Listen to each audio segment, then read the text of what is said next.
Okay, അപ്പോൾ ഇനി നമുക്ക് ഈ ന്യൂക്ലിയോസൈഡുകളുടെ പേരുകൾ എന്തൊക്കെയാണെന്ന് നോക്കാം. ഓക്കെ, അപ്പം നമ്മൾ റൈബോസ് ഷുഗറും ഉണ്ട്, ഡിയോക്സി റൈബോസ് ഷുഗറും ഉണ്ടെന്ന് നമുക്കറിയാം. അപ്പം റൈബോസ് ഷുഗർ ഫോം ചെയ്യുന്ന ന്യൂക്ലിയോസൈഡുകൾ ഏതൊക്കെയാണെന്ന് നോക്കാം. അപ്പം അഡനിനുമായിട്ടാണ് റൈബോസ് ഷുഗർ കമ്പൈൻ ചെയ്യുന്നതെങ്കിൽ അങ്ങനെ ഉണ്ടാകുന്ന ന്യൂക്ലിയോസൈഡിന് പറയുന്ന പേര് അഡനോസിൻ.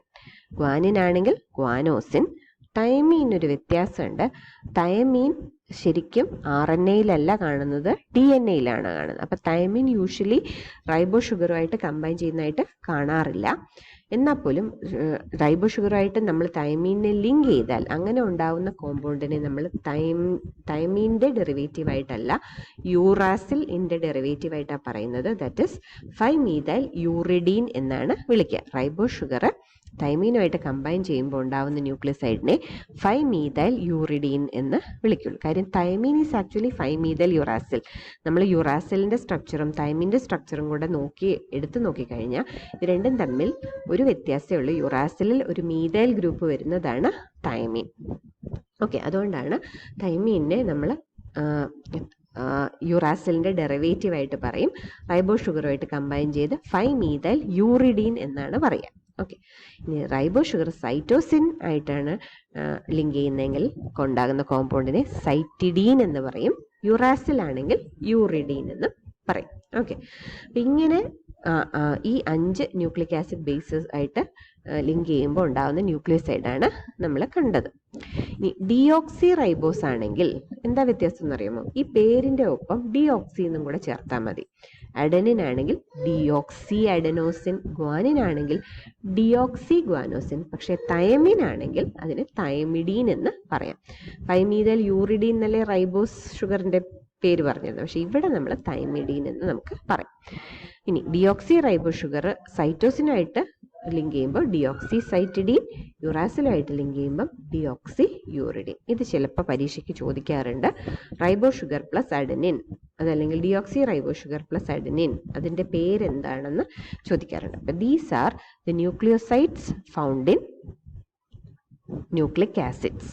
ഓക്കെ, ഇനി നമ്മൾ ന്യൂക്ലിയോസൈഡ് കണ്ടു. ന്യൂക്ലിയോസൈഡും ഫോസ്ഫേറ്റും കൂടെ കമ്പൈൻ ചെയ്യുമ്പോൾ ഉണ്ടാകുന്നതാണ് ന്യൂക്ലിയോടൈഡ്. അപ്പം നമ്മൾ ആക്ച്വലി ഇപ്പം താഴെ നിന്നാണ് നമ്മൾ കണ്ട സ്ലൈഡിൽ താഴെ നിന്നാണ് തുടങ്ങിയത്. ഷുഗർ കണ്ടു, ന്യൂക്ലിക് ആസിഡ് ബേസുകൾ കണ്ടു, ഇത് രണ്ടും കൂടെ കമ്പൈൻ ചെയ്തുണ്ടാകുന്ന ന്യൂക്ലിയോടൈഡ് കണ്ടു. ഇനി ന്യൂക്ലിയോസൈഡ് കണ്ടു. ഇനി ന്യൂക്ലിയോസൈഡും ഫോസ്ഫേറ്റും കൂടെ കമ്പൈൻ ചെയ്ത് ന്യൂക്ലിയോടൈഡ് എങ്ങനെയാണ് ഉണ്ടാകുന്നത് നോക്കാം. ഓക്കെ, അപ്പോൾ nucleoside plus phosphoric acid gives nucleotide. ഇതാണ് ഇവിടെ കാണിച്ചിരിക്കുന്നത്. ഇതാണ് ഫോസ്ഫോറിക് ആസിഡ് യൂണിറ്റ്. അപ്പോൾ ഫോസ്ഫോറിക് ആസിഡിൽ എങ്ങനെയാണ് 3 OH ഗ്രൂപ്പ്സ് ഉണ്ട്. ആസിഡ് ആണെങ്കിലും ഇതിനകത്ത് OH ഗ്രൂപ്പ്സ് ആണ് കാണിച്ചിരിക്കുന്നത്. ഇതിലെ ഹൈഡ്രജൻസ് ആർ ഈസിലി റീപ്ലേസബിൾ. അതുകൊണ്ടാണ് ഇതിനെ ആസിഡ് എന്ന് നമ്മൾ പറയുന്നത്. OH എന്നുള്ളത് ഒന്നിച്ചല്ല ഇരിക്കുന്നത്, O- ഉം H+ ആയിട്ടാണ് ഇരിക്കുന്നത്. അതുകൊണ്ടാണ് ഇതിനെ ഫോസ്ഫോറിക് ആസിഡ് എന്ന് പറയുന്നത്. ഓക്കെ, അപ്പോൾ ഈ ന്യൂക്ലിയോടൈഡുകളെ നമുക്ക് ഇങ്ങനെ പറയാം, ഫോസ്ഫോറിലേറ്റഡ് ന്യൂക്ലിയോസൈഡ്സ്. ന്യൂക്ലിയോസൈഡ് ഉണ്ടായിട്ട് അതിനെ ഫോസ്ഫോറിലേറ്റ് ചെയ്തിരിക്കുന്നതാണ് ന്യൂക്ലിയോടൈഡ്. ഓക്കെ, അപ്പോൾ phosphorylated nucleosides are called nucleotides. The phosphate is joined at C5 of the sugar moiety. അപ്പോൾ നമ്മൾ ഈ 5 കാർബൺ ഷുഗർ വെച്ചിട്ടാണ് നമ്മൾ ഈ ലിങ്കേജസ് മുഴുവൻ പറയുന്നത്. ഷുഗറിൽ കാർബൺ 1-ൽ നൈട്രജൻ ബേസ് ലിങ്ക് ചെയ്തിരിക്കുന്നു. ഇനി കാർബൺ 5, അതായത് ഈ CH2OH വന്നിട്ടില്ലേ, ആ CH2OHലെ OH മാറിയിട്ടാണ് നമ്മുടെ ഫോസ്ഫേറ്റ് യൂണിറ്റ് വരുന്നത്. ഓക്കെ, അതാണ് the phosphate is joined at C5 of the sugar moiety. ഈ കളർ ഡയഗ്രത്തിൽ നിങ്ങൾക്ക് കാണാം.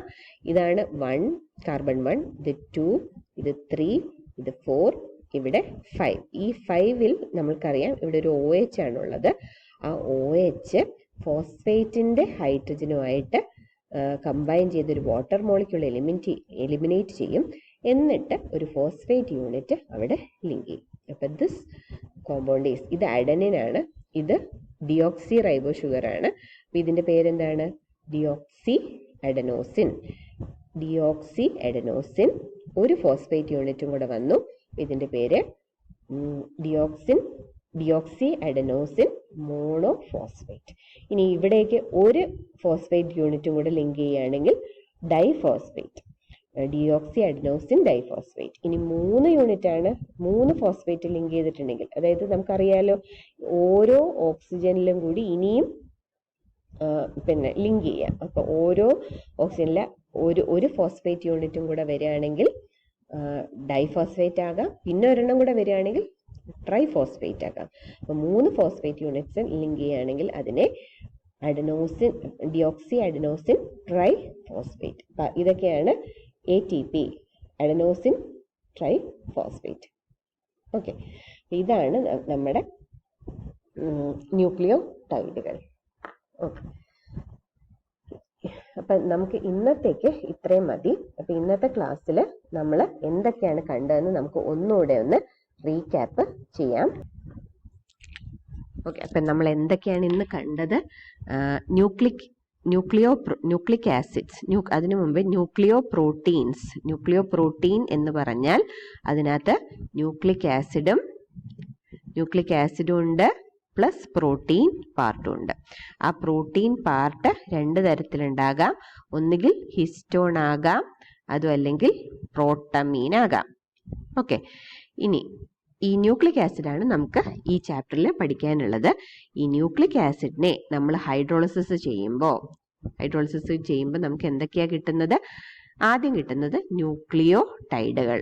അപ്പൊ ആ ന്യൂക്ലിയോടൈഡ് കിട്ടിയപ്പോൾ നമുക്ക് മനസ്സിലായി കുറേ ന്യൂക്ലിയോടൈഡ്സ് കിട്ടി, നമ്പർ ഓഫ് ന്യൂക്ലിയോടൈഡ്സ് കിട്ടി.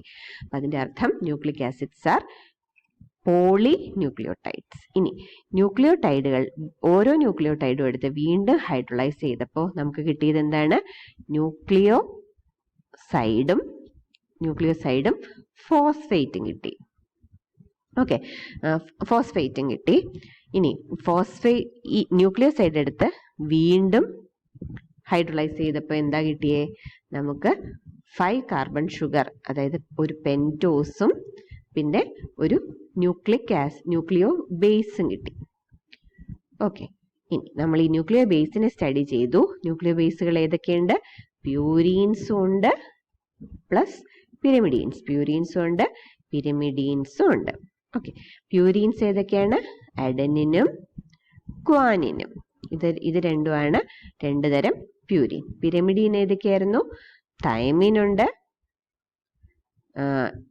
സൈറ്റോസിനുണ്ട്, യൂറാസിലുണ്ട്. നമുക്കറിയാം തൈമീനും സൈറ്റോസിനും കാണുന്നത് DNA-യിലും സൈറ്റോസിനും യൂറാസിലും കാണുന്നത് RNA-യിലും ആണ്. ഓക്കെ, ഇനി ഈ പെൻറ്റോസ് ഷുഗർ എന്ന് പറയുന്നത് 2 തരം ഉണ്ടാകാം. റൈബോസ് ആകാം, അതല്ലെങ്കിൽ ഡിയോക്സി റൈബോസും ആകാം. അപ്പൊ 2 തരം പെൻറ്റോസുകളുണ്ട്, റൈബോസും ഡിയോക്സി റൈബോസ്. ഓക്കെ, അപ്പൊ നമുക്ക് ആദ്യം തന്നെ ഈ ന്യൂക്ലിയോടൈഡിനെ വരയ്ക്കണമെങ്കിൽ ആദ്യം നമുക്ക് എന്ത് വേണം? നമ്മൾ ഷുഗർ വരയ്ക്കണം. ഇതാണ് നമ്മുടെ ഷുഗർ. ഓക്കെ, ഷുഗർ വരയ്ക്കുന്നത് ഇങ്ങനെയാണ്. ഒരു 5 മെമ്പേർഡ് റിംഗ്, ഇങ്ങനെയുള്ള ഓക്സിജൻ റിങ്ങിലെ മെമ്പർ ആയിട്ടുള്ള ഒരു 5 മെമ്പേർഡ് റിംഗ് വരയ്ക്കുക.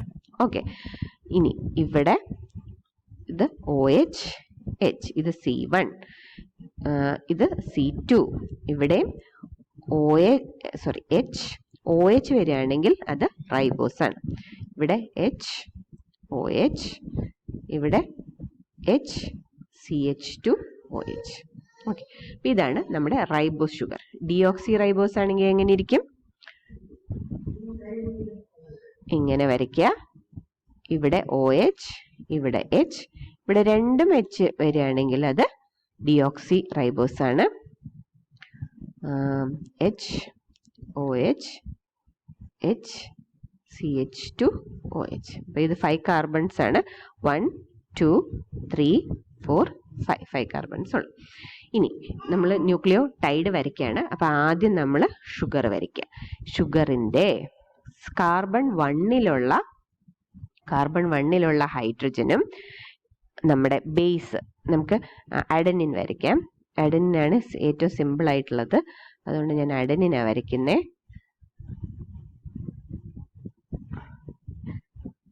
ഇവിടെ NH, ഇവിടെ N.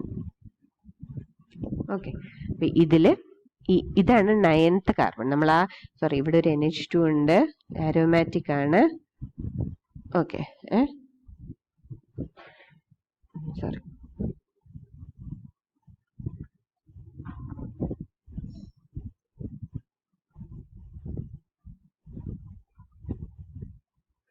ഇവിടെ എന്തോ ഒരു ചെറിയ പ്രശ്നം പറ്റിയിട്ടുണ്ട്. അത്രേ ഉള്ളൂ. ഇങ്ങനെയാണ് ഇരിക്കുന്നത്. അപ്പൊ ഇവിടെ ഒരു H2O റിമൂവ് ചെയ്യും അല്ലെ, H2O റിമൂവ് ചെയ്യാണ്. H2O റിമൂവ് ചെയ്ത് കഴിയുമ്പോൾ നമുക്ക് ഇവിടെ എന്താ കിട്ടുക? ഇവിടെ ഒരു N, ഡയറക്റ്റ് ഒരു ലിങ്ക് വരികയാണ്.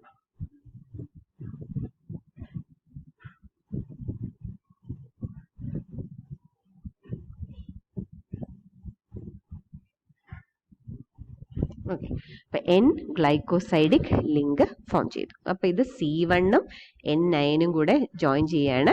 ഇത് പ്യൂരിൻ ആയതുകൊണ്ട്, പിരമിഡിൻ ആണെങ്കിൽ C1ഉം N1ഉം കൂടിയാണ് ബോണ്ട് ഫോം ചെയ്യുന്നത്. ഇനി ഇതിലോട്ട് ഫോസ്ഫേറ്റ് യൂണിറ്റ് ആഡ് ചെയ്യണം. അപ്പൊ ഫോസ്ഫേറ്റ് യൂണിറ്റ് ആഡ് ചെയ്യാൻ വേണ്ടിയിട്ട് ഞാൻ ഇവിടെ OHനെ ഇവിടെ എഴുതാണ്, OH. ഇനി ഫോസ്ഫോറിക് ആസിഡ് ഇങ്ങനെയാണ് ഇരിക്കുന്നത്, ഡബിൾ ബോണ്ടോ OH OH OH. അപ്പൊ ഇതില് ഇങ്ങനെ ഒരു വാട്ടർ മോളിക്യൂളിനെ എലിമിനേറ്റ് ചെയ്യും. വാട്ടർ മോളിക്യൂളിനെ എലിമിനേറ്റ് ചെയ്ത് കഴിയുമ്പോൾ നമുക്ക് ഇവിടെ എന്താ കിട്ടുക? ഇവിടെ ഓക്സിജൻ, ഇങ്ങനെ ഒരു ലിങ്ക് വന്നു. Okay, this is phosphorylated nucleoside form ചെയ്തു. ഓക്കെ, അപ്പൊ ഇങ്ങനെയാണ് നമ്മളൊരു ന്യൂക്ലിയോടൈഡിനെ വരച്ചത്. ആദ്യം ഷുഗർ മോളിക്യൂളിനെ വരച്ചു, അത് കഴിഞ്ഞ് ബേസിനെ വരച്ചു, പിന്നെ ഇപ്പുറത്തെ സൈഡിൽ, ലെഫ്റ്റ് സൈഡിൽ ഫോസ്ഫോറിക് ആസിഡിനെ ജോയിൻ ചെയ്തു. ഇനി സപ്പോസ് ഇവിടെയും കൂടി ഒരു ഫോസ്ഫോറിക് ആസിഡ് ലിങ്ക് ചെയ്യാന്ന് വിചാരിക്കുക,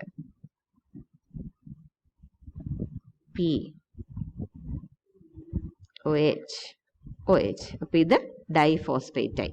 ഇനി ഇവിടെ വീണ്ടും ഒരു ഫോസ്ഫോറിക് ആസിഡും കൂടെ ലിങ്ക് ചെയ്യുകയാണെന്ന് വിചാരിക്കുക. എന്ത് പറ്റും? അതിനെ വീണ്ടും നമുക്ക് ട്രൈഫോസ്ഫേറ്റ് എന്ന് വിളിക്കാം. അപ്പൊ ദിസ് ഇസ് അഡനോസിൻ ട്രൈഫോസ്ഫേറ്റ്. ഓക്കെ, ഇത് ഇത്രയുമാണ് അഡനോസിൻ ട്രൈഫോസ്ഫേറ്റ്. അപ്പൊ ഞാൻ നിങ്ങളോട് ഇത് വരയ്ക്കാൻ പറഞ്ഞാൽ നിങ്ങൾക്ക് വരയ്ക്കാൻ പറ്റണം. അഡനോസിൻ ട്രൈഫോസ്ഫേറ്റും, അല്ലെങ്കിൽ ഇപ്പൊ ഗ്വാനിൻ ആണെങ്കിൽ എപ്പോഴും ശ്രദ്ധിക്കുക, 9th നൈട്രജൻ ആയിരിക്കും ഗ്ലൂക്കോസിലോട്ട്, ഷുഗറിലോട്ട് ലിങ്ക് ചെയ്യും. അപ്പൊ ഇത്രയും കാര്യങ്ങളാണ് നമ്മൾ ആക്ച്വലി ഇന്ന് പഠിച്ചത്. ന്യൂക്ലിയോ പ്രോട്ടീൻസിൽ നിന്ന് സ്റ്റാർട്ട് ചെയ്ത് അത് സിമ്പിൾ കോമ്പൗണ്ട്സ് ആക്കി, എന്നിട്ട് ഇനി നമ്മൾ ഇതിന്റെ ജോയിനിങ് പഠിക്കുകയാണ്. അപ്പൊ നമ്മളിപ്പോൾ ന്യൂക്ലിയോടൈഡ് വരെ എത്തിയിട്ടുണ്ട്. അപ്പൊ നെക്സ്റ്റ് ക്ലാസ്സിൽ നമ്മൾ എങ്ങനെയാണ് ഈ ന്യൂക്ലിയോടൈഡുകൾ പോളി ന്യൂക്ലിയോടൈഡ് ആവുന്നതെന്ന് കാണാം. അപ്പൊ ഇത്രയും നല്ല ക്ലിയർ ആയാൽ മാത്രമേ നമുക്ക് ഇനി പോളി ന്യൂക്ലിയോടൈഡ്സിലേക്ക് പോകാൻ പറ്റുള്ളൂ. അപ്പൊ നെക്സ്റ്റ് ക്ലാസ്സിലേക്ക് ഇതെല്ലാം ക്ലിയർ ആയിട്ട് വേണം നെക്സ്റ്റ് ക്ലാസ്സിലേക്ക് നമുക്ക് പോവാൻ. ഓക്കെ, അപ്പൊ ഇന്നത്തേക്ക് നമുക്ക് ഇത്രയും മതി.